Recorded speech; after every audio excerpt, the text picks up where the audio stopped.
And Bad Ash, it's actually very prescient of you to bring up the murder over an acorn story. So basically,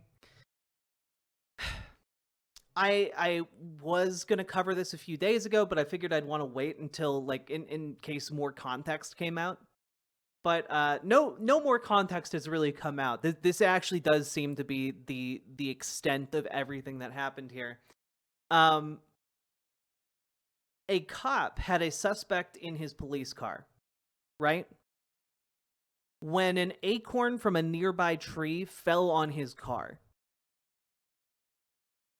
And I'm just going to play what happened next, okay? Many of you are probably already familiar with this, but let's just take a look.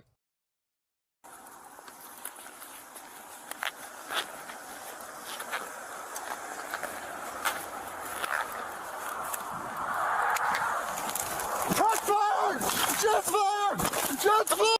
Now, just real quick, I want you to all note the sound, right?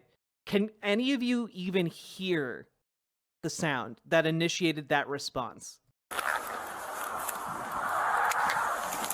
Shots fired!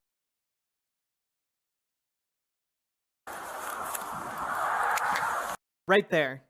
Right there. It's like a tick-tick sound. And this is his reaction to that. Which, by the way, I want you all to know, he thinks that that is a gunshot. But if it was a gunshot, you'd be able to clearly hear it on his camera video. But let's see what his reaction is, because we've only seen the initial reaction. Remember, there's a suspect in his police car that he is standing next to. Shots fired! Shots fired! Shots fired! It's like they're hiring for a real-life Reno 911. Yeah, it is like that, except it's less funny because it's real. And yeah, keep in mind the suspect in the back of his car is handcuffed and has already been patted down and has no weapons. Shots fired! You know. He shoots his own car. Oh, I'm hit! I'm hit! What? I'm hit! In the car! I was shot through the car! Oh!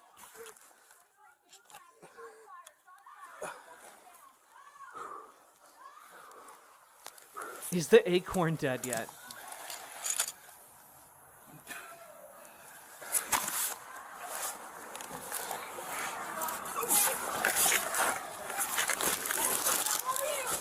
I'm good. I feel weird, but I'm good.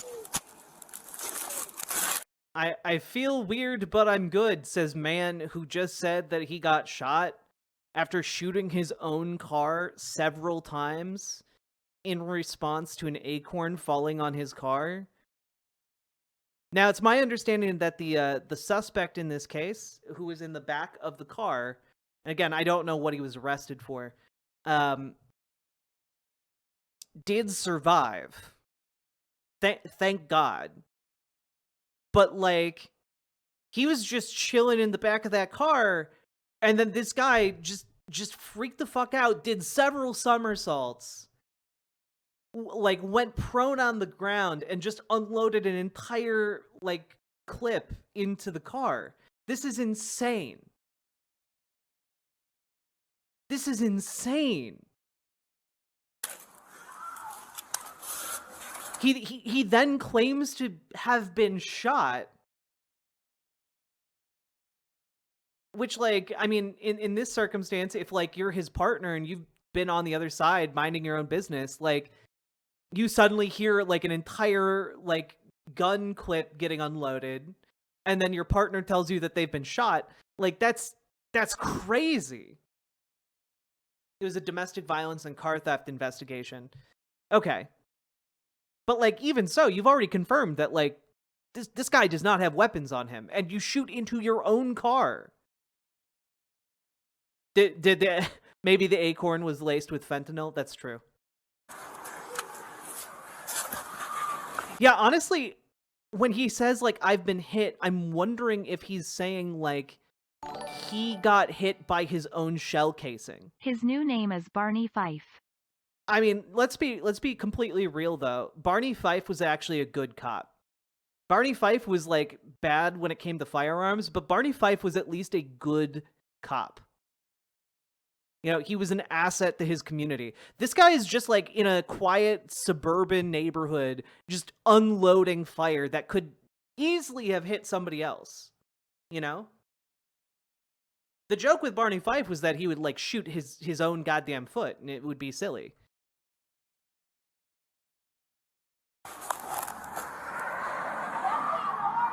I'm good, I'm good.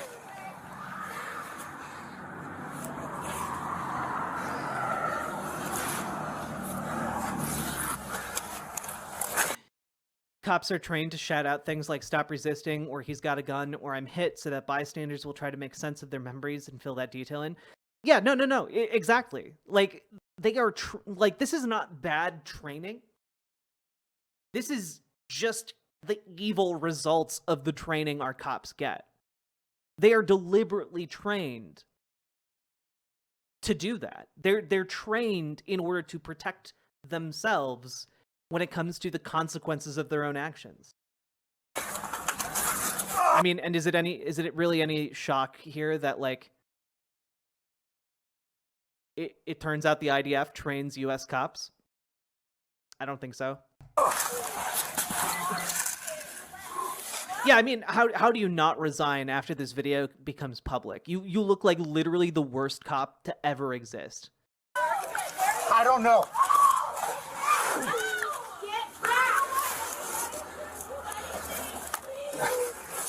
I might have hit my vest.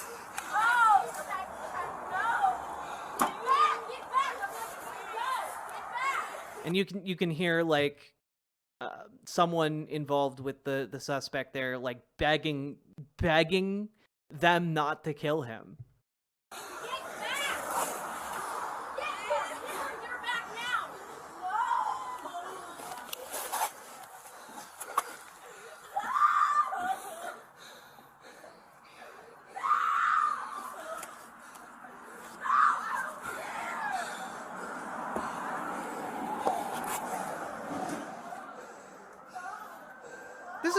It's probably right around this moment where he's realizing he's not shot. He hasn't been shot, and that he just unloaded an entire clip into his own car at, like, an unarmed suspect who was already detained.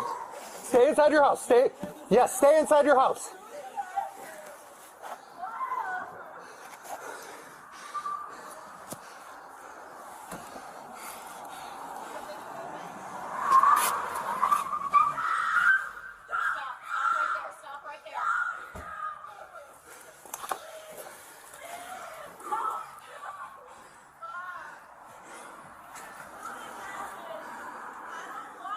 Oh yeah, like, he might resign, Gamer G, but, like, he's still gonna have, like, his lifelong police pension, you know?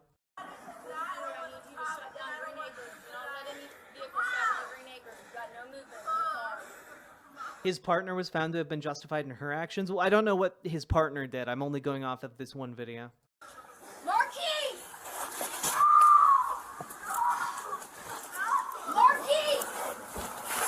Also, you can tell they're not in, like, this is not, like, a crime capital of the world, okay? Like, they're in a nice neighborhood. Like, he's hiding behind a Tesla right now, and he thought that there was just, like, a sniper going off on him. Oh shit, he doesn't have his pension because he was only a cop for a year. And he probably would have gotten a pension if he had actually gotten shot and had to, like, retire due to that, but, like, nah. It might have hit my vest. I don't know. But I'm not. Oh, she started shooting when he did? Gotcha. Though, I suppose, like, police training is probably, like, if your partner starts saying shots fired, you start shooting at their target. I would assume that's probably the training. But, like, due to him being like the initiator of the shooting, like she simply going off of what he said probably is in the clear. Yeah, like if you get hit in the vest, you're gonna fucking feel that. It's gonna feel like you just got the wind knocked out of you or some ribs cracked at least. Like my god.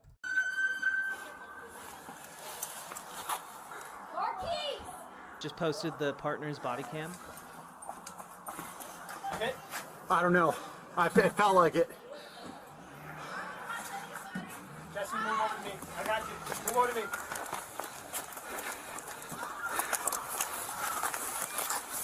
Jesse, come back. Mark vehicle right there. Dude, am I hit? Come on, come on, come on, come on. Come on, come on. This way, this way.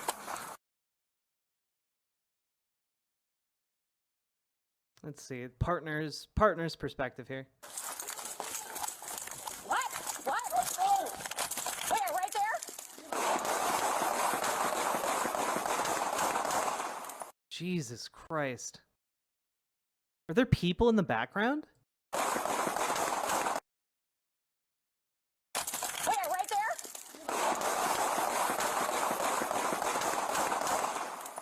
All right. I don't know. Oh, my they legs just went numb for a both unloaded on. Damn. I mean, I guess she was going off of what he said. Yeah, America is terrifying, and they like. Pro tip: if you're in America, avoid cops.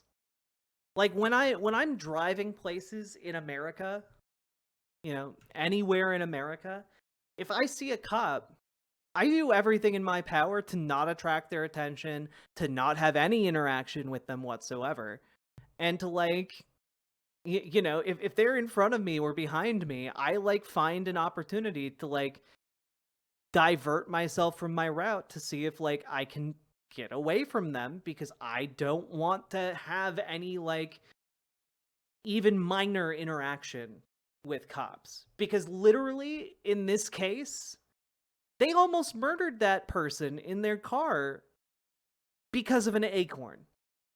It doesn't matter if you think that they're like good cops or whatever. If they're on the beat, they are a danger to you. If a cop is behind me, I change lanes and let the cop pass me. Don't need to give the cop an excuse. Absolutely. Absolutely. I'm a cis white male and I avoid the cops. It's not worth the risk for me, and I have it better than almost everyone else. Yeah, exactly, Nerodia. Like, I very clearly remember, you know, I went on a date in Wisconsin, and this was like 4 years ago. It was very early in my transition, and I was on my way back, and I remember very vividly, I was watching the at the time it was the new H Bomber Guy video. I was just listening to it in my car as I was driving back home. And it was the scan line, the one about VHS tapes. Anyway, that's immaterial. I was listening to that. It was late at night, and in rural Wisconsin, like, they don't have a ton of like street lights or anything. So there is a stretch of road between Minnesota and Wisconsin, and it goes from about like 60 miles an hour to 25 miles per hour. But if you miss if you're not familiar with the area and you miss like the speed limit signs, it is very easy to just continue going very fast. And so it's like, and like it goes right over the border, and then in Minnesota it starts becoming like 60 miles an hour again. And I went through that too fast, and a cop pulled in behind me. Things not to do for that cops. Do not open the door for the cops. Do not talk to the cops. Do not assume cops are there to protect you. Do not assume you are safe around cops. Cops will kill you. It's true. But so a cop pulled in behind me, turned on his lights. And again, this was very early in my transition, and I was like wearing like a feminine outfit, right? And I was terrified because, like, it's rural Wisconsin. It's late at night, and like I'm in, either a feminine outfit that doesn't match my license, or like, that would lead him to assume that I'm a woman, but then see my license and know that that isn't the case. Or, like I was like, this could go wrong in so many fucking ways. And I was scared shitless. And luckily at the time, I was still living closeted with my parents, right? And I had a backpack that had like more mask clothing in it. And so as I pulled over, I just started changing my clothes as fast as humanly possible. Because the last thing I want is to be taken to a Wisconsin rural police station as like a gender nonconforming like trans person, in Trump's America. And luckily, like, as he took his sweet ass time coming up to the car, so I was able to like throw on a sweatshirt, get my bra off, and like I wasn't able to change my shoes, but I was hopeful that maybe he wouldn't have me like step out of the car, right?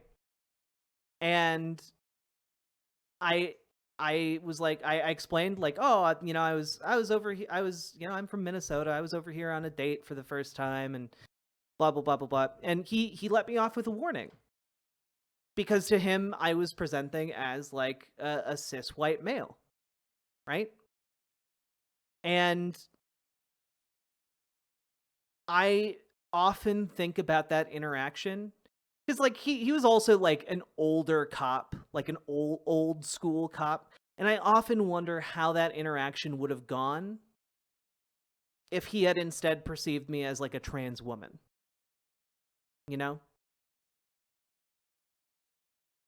Cops don't like anyone they think is weird. I've been pulled over 16 times in Alabama, but every time has only been when I keep my hair long. That's insane, Dylan. It's really scary. And like that was like the best case scenario for me at the time. I don't think I could get away with that now because I got my boobs got too big. Oh, we've watched that on the channel before, Gamer G, but we're not going to watch that today. I've been asked to get out of the car because the cop could tell I was nervous. Yeah, for me, I just masked like crazy and then cried on the way home. That's one good thing about having autism. Like you do it every day. You mask every day to have social interactions and like to be able to function in society. And like, don't you have a fem ID? Now I do. 5 years ago I didn't. Or hell, at this point, maybe 6 years ago. 2018, maybe 5 years ago would be the good one. A good bet. I guess I could look at the H Bomber Guy video to get a good timeline. I got pulled over with the entire back of my wagon filled up with computer gear. Poor cop asked what was in there, so I gave a detailed list of every part down to the model numbers.